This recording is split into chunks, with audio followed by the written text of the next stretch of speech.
सच के साथ। नमस्कार, सिटी वाराणसी लाइव में आपका स्वागत है। आइए सबसे पहले नजर डालते हैं शहर की खास खबरों पर।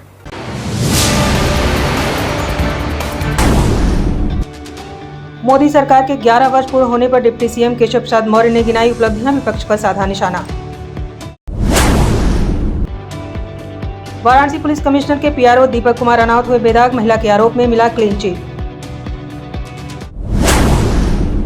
विद्यापीठ के धरनारत छात्रों के समर्थन में आगे आए सपा सांसद वीरेंद्र सिंह। धरनारत छात्रों की गिरफ्तारी पर जताई नाराजगी पुलिस आयुक्त वाराणसी सिंह ने। और ज्येष्ठ मास के पूर्णिमा पर भक्तों ने किया भगवान जगन्नाथ का जलाभिषेक। अत्यधिक स्नान कराने से भगवान हुए बीमार, एक पखवाड़े तक काढ़े का लगेगा भोग। और अब खबरें विस्तार से।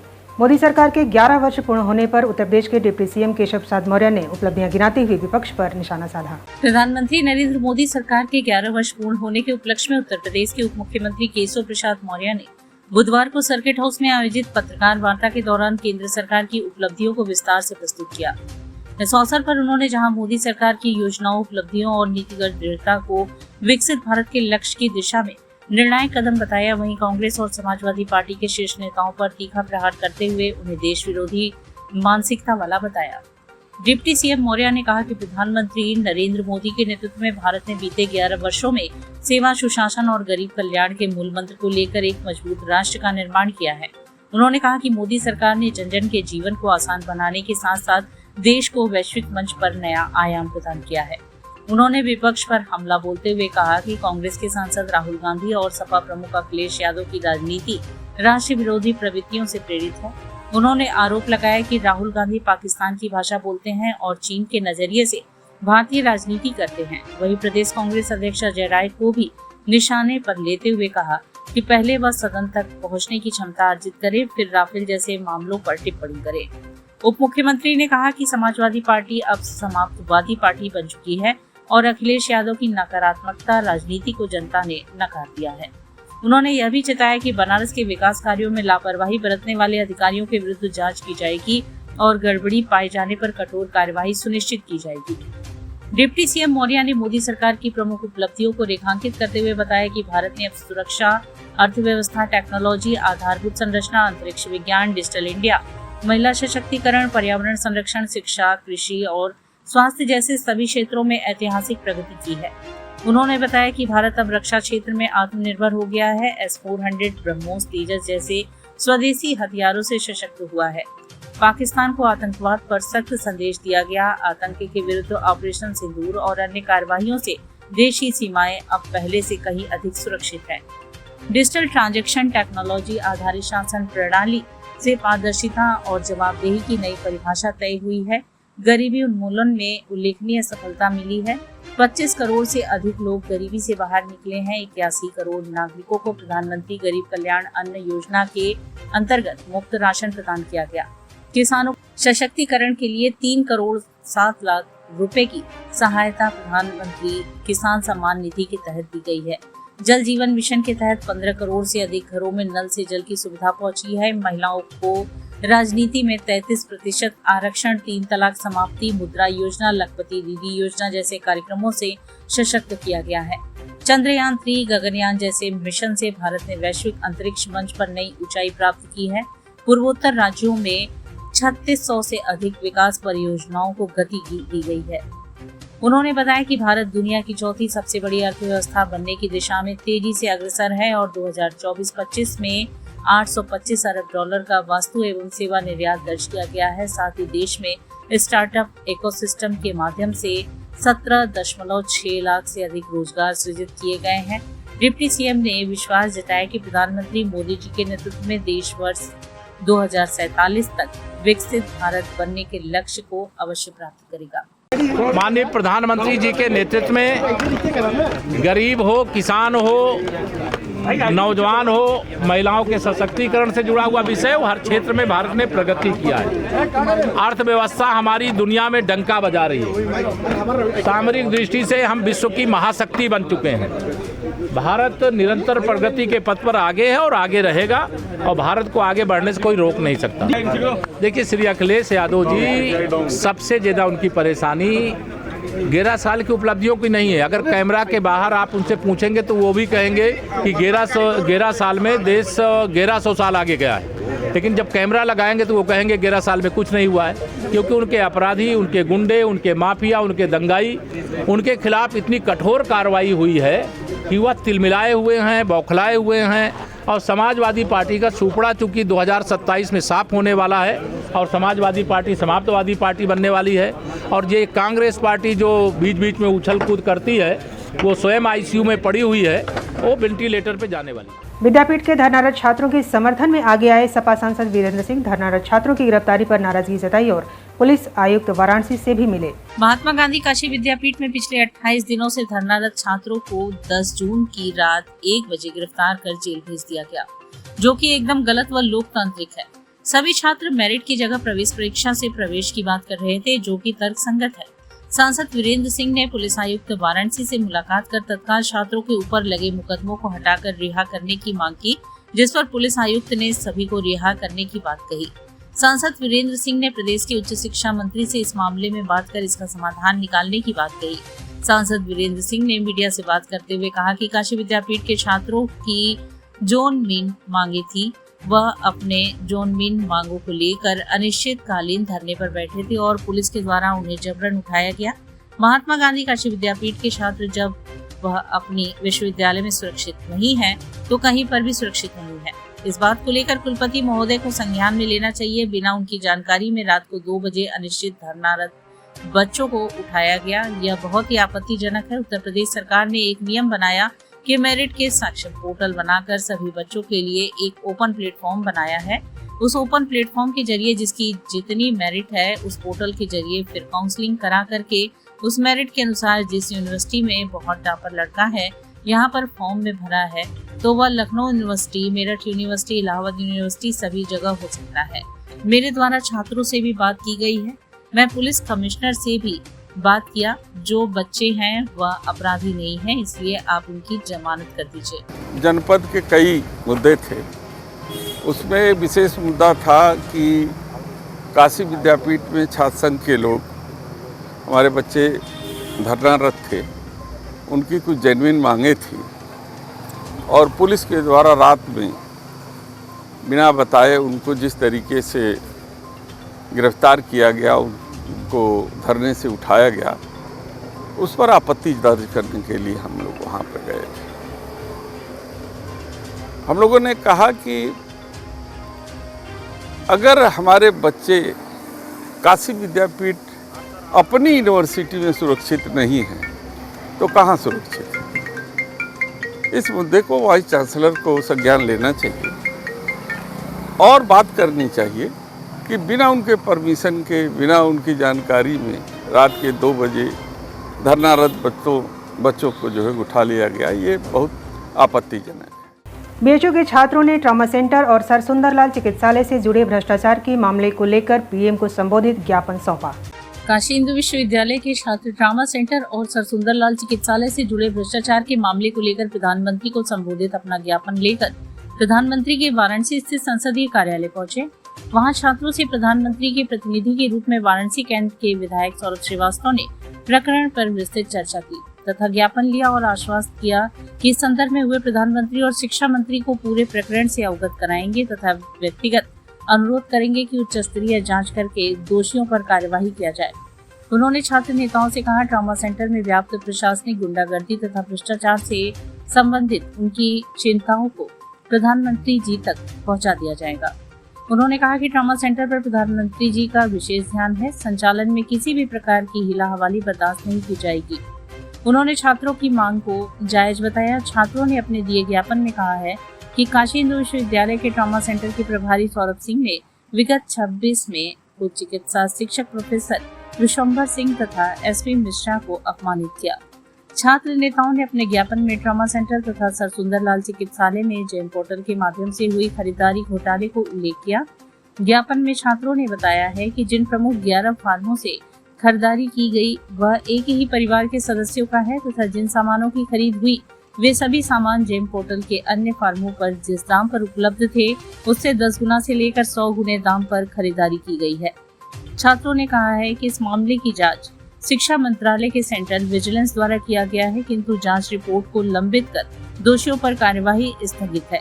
छात्रों ने मांग किया है कि इस प्रकरण का अविलंब निस्तारण किया जाना जरूरी है। तो इस संदर्भ में हम लोगों ने ज्ञापन शिक्षा मंत्री को और प्रधानमंत्री को संबोधित ज्ञापन प्रधानमंत्री कार्यालय में हम लोगों ने सौंपा है। हम लोगों की मांग है कि जो प्रशासनिक गुंडागर्दी चल रही है, जो पांचरों की गुंडागर्दी है, भारी वित्तीय अनियमितता है ट्रामा सेंटर प्रभारी के ऊपर, मौजूद क्या ऐसी समस्या है कि इस संसदीय क्षेत्र में इतनी गुंडागर्दी इनकी चल रही है और अभी तक इनके ऊपर कार्रवाई नहीं हो रही है। तो इसी आंदोलन क्रम में हम लोगों ने प्रधानमंत्री जी के कार्यालय में प्रधानमंत्री जी को संबोधित ज्ञापन दिया है। चूंकि हमारे काशी के सांसद हैं और काशी की जनता होने के नाते हम लोगों का यह दायित्व होता है कि हम अपने सांसद जो प्रधानमंत्री जी हम लोगों के हैं उनसे निवेदन करें कि तत्काल प्रभाव से इस मामले में हस्तक्षेप करते हुए इन दोषियों पर कार्रवाई करें, भ्रष्टाचार में लिप्त लोगों पर कड़ी से कड़ी कार्रवाई करें, कमेटी बैठाएं, इन लोगों को जेल भेजने का काम करें। इस संदर्भ में हम लोगों ने अपना ज्ञापन प्रधानमंत्री जी को सौंपा है। सौरभ श्रीवास्तव जी जो उनके प्रतिनिधि के तौर पर बैठे थे, उन लोगों ने आश्वासन भी दिया है कि इस संदर्भ में वो प्रधानमंत्री और शिक्षा मंत्री से अवगत कराते हुए उचित कार्रवाई की मांग करेंगे। वाराणसी पुलिस कमिश्नर के पीआरओ दीपक कुमार राणावत बेदाग साबित हुए। महिला के आरोप में उन्हें क्लीन चिट मिला। वाराणसी पुलिस कमिश्नर के पीआरओ दीपक कुमार राणावत के ऊपर एक महिला ने ठगी करने का आरोप लगाया था, जिसको लेकर पुलिस कमिश्नर मोहित अग्रवाल ने पीआरओ पद से उन्हें हटा दिया था और डीसीपी क्राइम सर्वेलेंस टी को जांच अधिकारी नियुक्त किया था। जांच के बाद काफी चौंकाने वाले तथ्य निकलकर सामने आए हैं।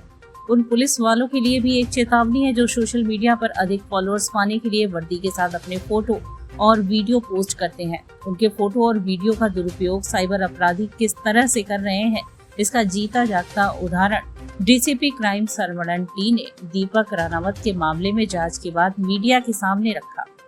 मीडिया से बात करते हुए डीसीपी सर्वेलेंस टी ने बताया कि पिछले महीने 27 मई को पुलिस आयुक्त कार्यालय में एक महिला द्वारा एक शिकायत प्राप्त किया गया था, जिसमें एक गंभीर आरोप लगाया गया था। उस समय तत्कालीन पीआरओ के विरुद्ध नौकरी दिलाने के नाम से 16 लाख रुपए ठगी करने का आरोप लगाया था। इस मामले में जांच भी शुरू की गई थी। पुलिस आयुक्त मोहित अग्रवाल के आदेश पर इस क्रम में खुलासा हुआ है। इस पूरे प्रकरण में घटना इस प्रकार से हुई है, जो पुलिसकर्मी सोशल मीडिया प्लेटफॉर्म में एक्टिव रहते हैं, उन्हीं लोगों का साइबर अपराधी शिकार बनाकर उन्हीं लोगों के फोटो और वीडियो प्रयोग करके फर्जी आईडी बनाकर, और जो सब इंस्पेक्टर दीपक कुमार राणावत के अलावा एक और सब इंस्पेक्टर अभिजीत कुमार हैं जो जनपद गोरखपुर में तैनात है, उनका भी एक फर्जी आईडी बनाकर ऐसे लोगों के साथ घटना किया है। पूछताछ में सामने आया है कि अभी तक पिछले 1.5 साल में 14 महिलाओं के साथ घटना कार्यरत कर चुके हैं, जिसमें अधिकतर महिलाएं मथुरा और आगरा की रहने वाली थी। इसके अतिरिक्त नई दिल्ली, पटना, बलिया, हरियाणा, मैनपुरी विभिन्न जनपद से एक महिला को इन्होंने टारगेट किया। यह 2025 में जांच का मामला शुरू हुआ। जिस महिला ने वाराणसी में कंप्लेन की, उनसे इन्होंने 16 लाख रुपए 2 हिस्सों में लिया था। यह पूरे 16 लाख को इन्होंने एक व्यक्तिगत मकान बनाकर उसमें खर्च कर दिया और यह अपराध कार्य करने के बाद जो अर्जित संपत्ति है उसमें नियमानुसार अटैच किया जाएगा। साथ ही साथ उल्लेखनीय बात है, थाना मथुरा में इसके विरुद्ध एक मुकदमा लिखा गया है 370/25।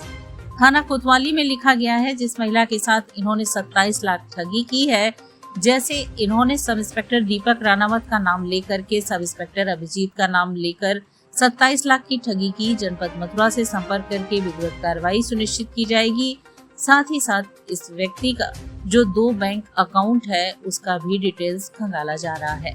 इन दोनों बैंक अकाउंट्स को सीज किया जाएगा। साथ ही साथ इसका पीसीआर लेकर और भी रिकवरी के दौरान 2 फर्जी नियुक्ति पत्र भी प्राप्त हुए थे, जिसमें एक यूपीएससी अपॉइंटमेंट लेटर था, दूसरा रेलवे रिक्रूटमेंट का अपॉइंटमेंट लेटर था, एक फर्जी पुलिस आईडी कार्ड जो दीपक कुमार राणावत के नाम से आईडी कार्ड इन्होंने बनाया था ताकि लोगों को दिखा सकते कि मैं दीपक कुमार राणावत हूं। और उनके कस्टडी से 2 मोबाइल भी बरामद हुए हैं, जिसमें से एक मोबाइल घटना कारित उसी करने के लिए उससे करता था। बाकी डिटेल्स और बाकी बैंक डिटेल्स खंगाला जा रहा है, जिसका अपराधी इतिहास पूरे राज्य में देखा जा रहा है। के बाद एक फर्जी आईडी बनाया और फर्जी आईडी इस्तेमाल करके लोगों के बीच में एक भरोसा जीता है कि ये मैं पुलिस वाले हूँ। और भरोसा जीतने के बाद ये इनसे पर्सनल नंबर लेके संपर्क करता था और इनसे ये भी जानकारी करते कि परिवार में कितने लोग हैं, क्या क्या हैं, आपका आर्थिक स्थिति क्या है।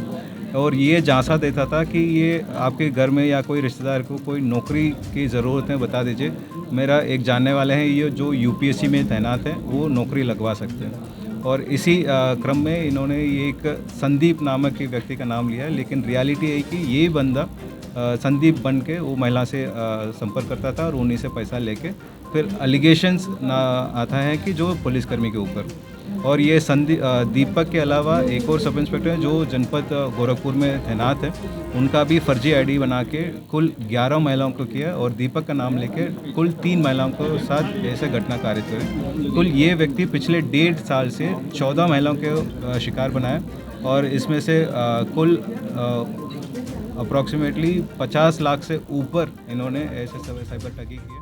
बाई कैश लिया इसने, दो बार में 8-8 लाख रुपए लिया, एक बार 2 लाख रुपए हमारे अकाउंट से निकाले इसने। तो आपने मैम बोला कि वो मिल के पैसा सर इसने इसके थ्रू, हाँ मतलब इसने दीपक ने अपने आप को बताया कि मेरा दोस्त संदीप है, वो आपसे मैं भेज रहा हूँ, वो उसको पैसे आप दे देना।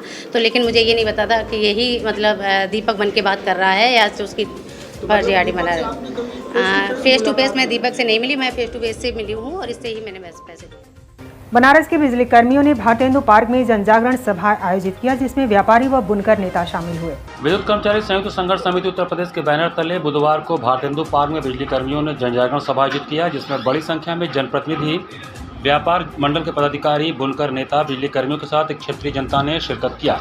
जन जागरण सभा में मौजूद सभी जनप्रतिनिधियों के साथ व्यापार संगठन के पदाधिकारियों के अलावा क्षेत्रीय जनता ने बिजली के निजीकरण के फैसले को एक स्वर में गलत ठहराते हुए माननीय प्रधानमंत्री एवं मुख्यमंत्री से इसको तत्काल जनहित में निरस्त कराने हेतु पत्र लिखने की भी बात कही।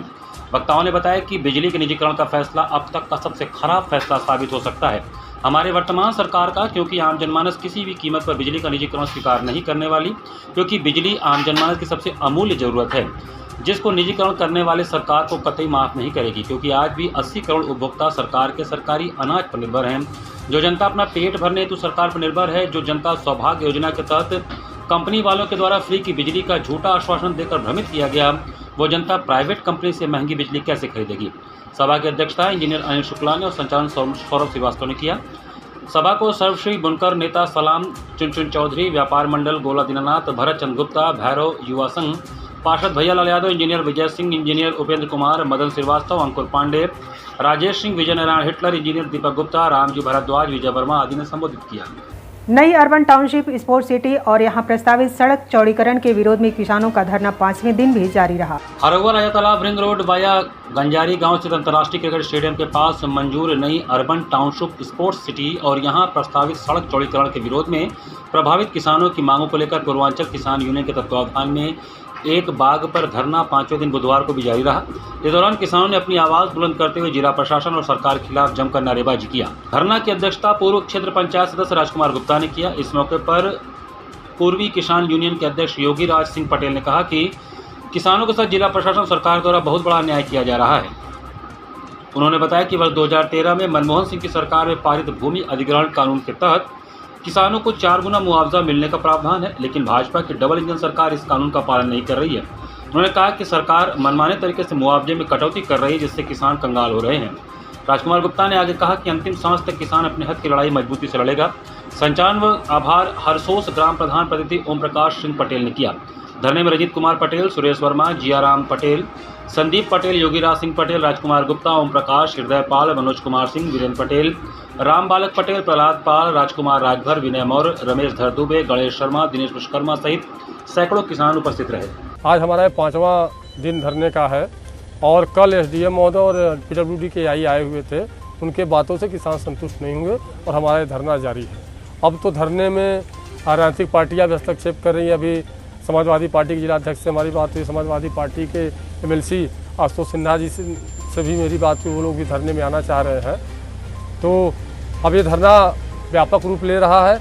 मैं बनारस के डीएम और एसडीएम महोदय से और पीडब्ल्यूडी विभाग से मैं कहना चाहता हूँ कि जो मानक है, मानक के अनुसार ये रोड को चौड़ा किया जाए और जो भूमि अधिग्रहण कानून है जिसके तहत सरकार ज़मीन लेती है उसका पालन किया जाए और पालन के साथ साथ किसान को संतुष्ट करके ही आप रोड का चौड़ीकरण करें, क्योंकि ये जो रोड जो 600 मीटर का आप हाईवे बना रहे हैं ये पूरी दुनिया का सबसे छोटा हाईवे बनाने जा रहे हैं। प्रधानमंत्री का संसदीय क्षेत्र है, मैं उनसे भी कहना चाहता हूँ आपके माध्यम से कि आपके संसदीय क्षेत्र में किसानों के साथ अत्याचार हो रहा है। ज्येष्ठ मास की पूर्णिमा पर भगवान जगन्नाथ का जलाभिषेक किया गया।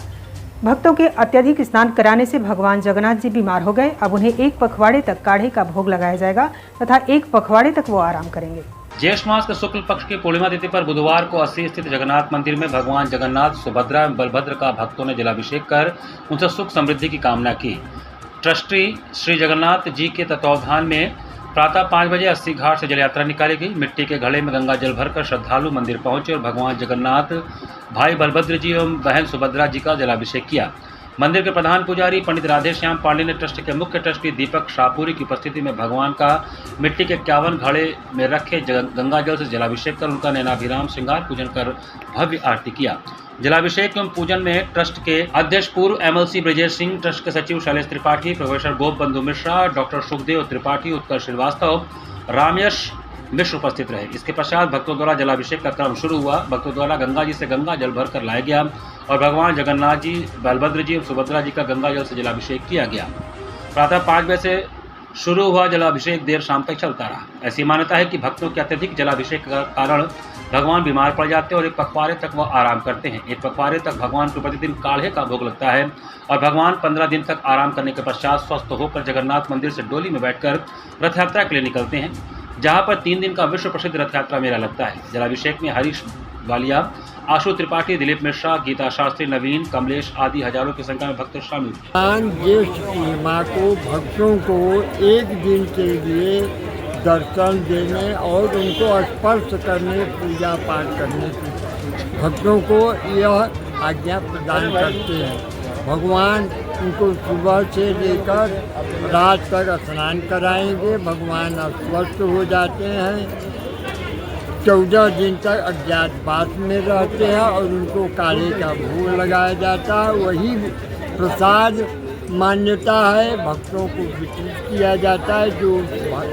प्रसाद को ग्रहण करता है वो साल भर स्वस्थ रहता है। इसके बाद भगवान पालकी द्वारा यहाँ से काशी भ्रमण के लिए जाते हैं और आषाढ़ दूज को रथ पर सवार होकर भक्तों को दर्शन देते हैं।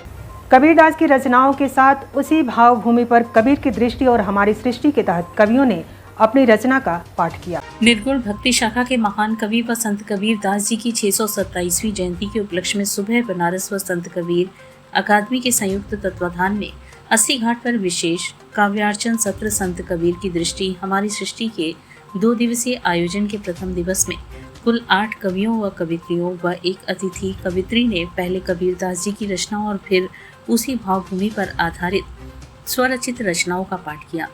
प्रारंभ में कवि नागेश शाटिल्य ने स्वागत करते हुए कबीरदास जी की रचनात्मकता पर प्रकाश डाला। काव्य पाठ का प्रारंभ जय टंडन ने कबीरदास जी के दोहों के साथ शिक्षा पर स्वचरित कविता का पाठ किया। तदुपरांत कवित्री मधु पांडे मृदला ने कबीर के दोहों का सरस्वर पाठ किया और गुरु चरणम वंदन कर लीजिए, दर्जा गुरु गोविंद न दीजिए शीर्षक अपनी रचना का पाठ करके गुरु की महत्ता का गुणगान किया। कबीर मठ वाराणसी से जुड़ी कवित्री राजलक्ष्मी मिश्रा ने कहे कबीर सुनो भाई साधु शीर्षक रचना के बाद निज कृति निर्गुण काव्य कंचन काया मिट जाएगी जब होगा अनहोना सुगनवा बोला नारे बोला का पाठ करके संत कबीरदास जी को नमन किया। कवित्री चेतना तिवारी ने कबीर की अमृतवाणी चलती चक्की देख के दिया कबीरा रोए का सहस्वर पाठ किया और बाहर का संसार अधूरा भीतर में ही राम समाओ शीर्षक खुद की रचना का पाठ कर श्रोताओं को मंत्रमुग्ध कर दिया। युवा कवि नवल किशोर गुप्त ने चल जीते हैं फकीरी में क्या रखा है अमीरी में रचना पढ़कर कबीरदास जी की फकीरी का स्मरण किया। डॉक्टर अलका दुबे ने कबीरदास के जीवन वृत्त पर विस्तृत चर्चा करते हुए आज भी कबीर की प्रासंगिकता को पुष्ट किया। साथ ही उन्होंने कबीरदास जी के अनसुने दोहों के साथ अपनी कविता रस भरी गगनी बनी रस की सुनाया। अतिथि कवि के रूप में कार्यक्रम में सम्मिलित हुई ग्वालियर से आई कवित्री आरती अक्षत ने सुनते सुनते जग की बातें कहने लगता है मन मेरा चंद दिनों के इस जीवन में क्यों करते हम मेरा तेरा आदि पंक्तियों से युक्त शानदार काव्य पाठ किया।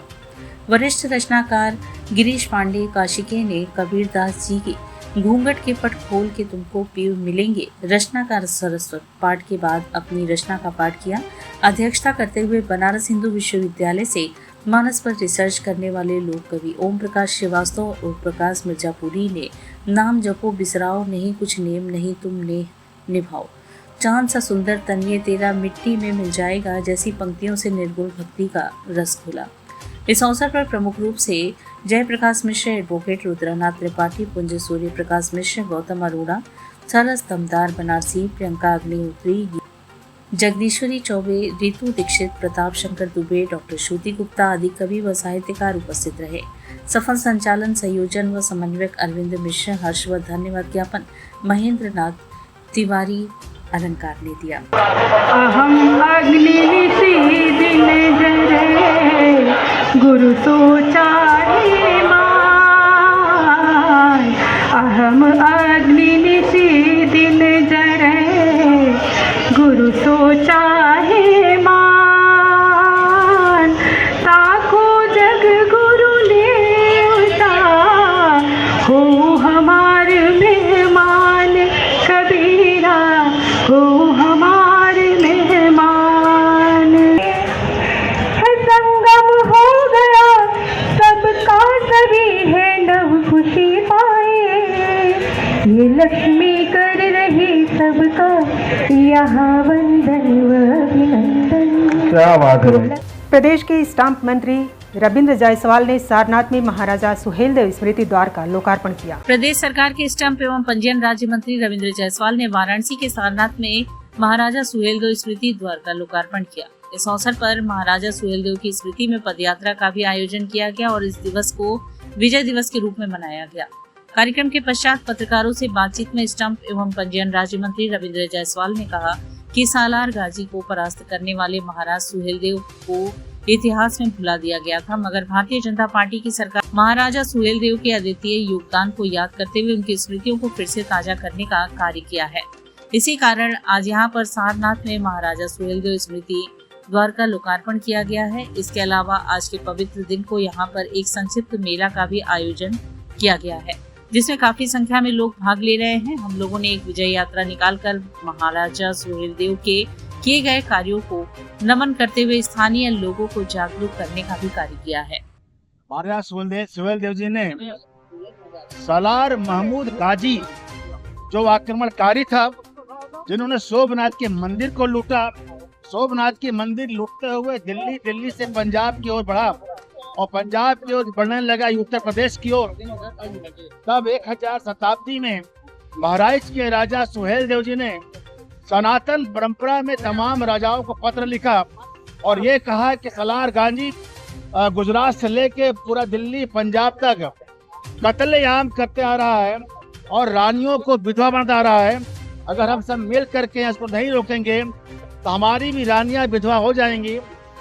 यह सुहेलदेव जी के इस पत्र के बाद 22 देशों के अलग राजा सारे बहराइच पहुंचते हैं और सुहेलदेव से युद्ध होता है और सुहेलदेव के नेतृत्व में 22 राजाओं ने सालार गाजी को मार गिराया। सपा महानगर कार्यालय भेलूपुर ललिता पर पार्टी की मजबूती को लेकर मासिक बैठक आयोजित की गई। समाजवादी पार्टी महानगर की मासिक बैठक महानगर कार्यालय भेलूपुर ललिता पर संपन्न हुई। बैठक की अध्यक्षता महानगर अध्यक्ष दिलीप डे ने किया, संचालन योगेंद्र यादव ने किया, धन्यवाद ज्ञापन मीडिया प्रभारी रामजी यादव ने किया। बैठक के मुख्य अतिथि दक्षिणी विधानसभा के प्रभारी हरिओम साहू थे। बैठक में शामिल बूथ प्रभारी एवं सेक्टर प्रभारी लोगों ने एक स्वर में कहा कि हर बूथ में पूरे विधानसभा में समाजवादी समर्थकों का हजारों की तादाद में वोटर लिस्ट से नाम काटा गया है। सभी वरिष्ठ पदाधिकारी एवं पूर्व मंत्रियों ने अपने अपने सुझावों को रखा। अंत में महानगर के कैंट विधानसभा के प्रभारी नियुक्त होने पर अमन यादव का माल्यार्पण कर स्वागत किया गया। बैठक में प्रमुख रूप से सर्वश्री डॉक्टर बहादुर यादव, आनंद सिंह, मनोज राय दुचंडी, किशन दीक्षित, किशमिश गुरु, ऐश्वर्या श्रीवास्तव, महेंद्र यादव, दिलशाद अहमद ढिल्लू, रजत कुमार, जाहिद, नासिर, इम्तियाज, गामा, विवेक, जोसेफ, अखिलेश गुप्ता, अनिल साहू, वर्तमान सहित एवं पूर्व पार्षद गण, विधानसभा के प्रत्याशी गण, महानगर के पदाधिकारी, जोनल एवं सेक्टर पदाधिकारी भी मौजूद रहे। जो परेशानी इस समय है, चारों तरफ परेशानी है। सरकार खाली कहती है विकास होगा विकास होगा। कौन सा विकास है? पहले तो बनारस का नगर निगम देख लीजिए, कूड़े बजा रहे हैं, शुद्ध पेयजल है नहीं, मकान का जीआई सर्वे के नाम पर मकान का टैक्स इतना बढ़ा दिया जा रहा है, बिजली का बिल बढ़ा दिया जा रहा है। इस सरकार द्वारा कुछ भी काम हो रहा है गलत तरीके से सब हो रहा है। आम आदमी के हित के लिए, जितना आम आदमी बनारस का सांसद है, देश का प्रधानमंत्री, कहा था बनास को क्योटो बनाएंगे। सांस्कृतिक संध्या कार्यक्रम काशी वंदन में राकेश यादव द्वारा भोजपुरी भजन गायन की प्रस्तुति की गई। मंगलवार को जिला प्रशासन वाराणसी में मंडलायुक्त एस राजलिंगम के पहल पर आयोजित होने वाले सांस्कृतिक संध्या कार्यक्रम में वाराणसी के राकेश यादव द्वारा भोजपुरी भजन गायन के कार्यक्रम की प्रस्तुति हुई, जिसमें सर्वप्रथम भजन गणेश वंदना घर पधारो गजानन से हुई, तत्पश्चात माँ गंगा की स्तुति और निमिया के डाली तथा अंत में काशी की महिमा महान हो प्रस्तुत कर वहां बैठे श्रोताओं से खूब तालियां बजवाईं और वाहवाही लूटी। संगतकर्ताओं में तबले पर शुभम कुमार गौतम ने अपने तबले की थाप से कार्यक्रम को लयबद्ध किया तथा हारमोनियम पर राकेश लाल यादव ने स्वयं हारमोनियम के सुरों से गायन किया। इस प्रस्तुति को और सजीला बना दिया। झाल मंजिरा पर सुधीर कुमार सिंह ने कुशल सहयोग दिया। कार्यक्रम का संचालन एवं धन्यवाद ज्ञापन अंकित सिंह ने किया। कार्यक्रम संयोजक अंशुमान महाराज रहे।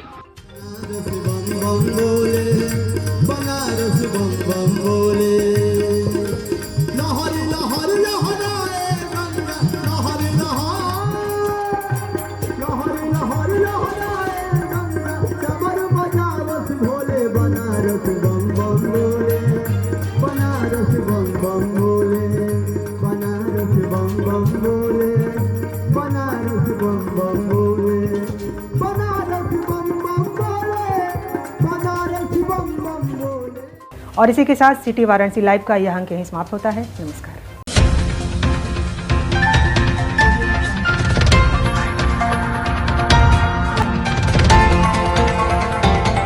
वाराणसी लाइव, सच के साथ।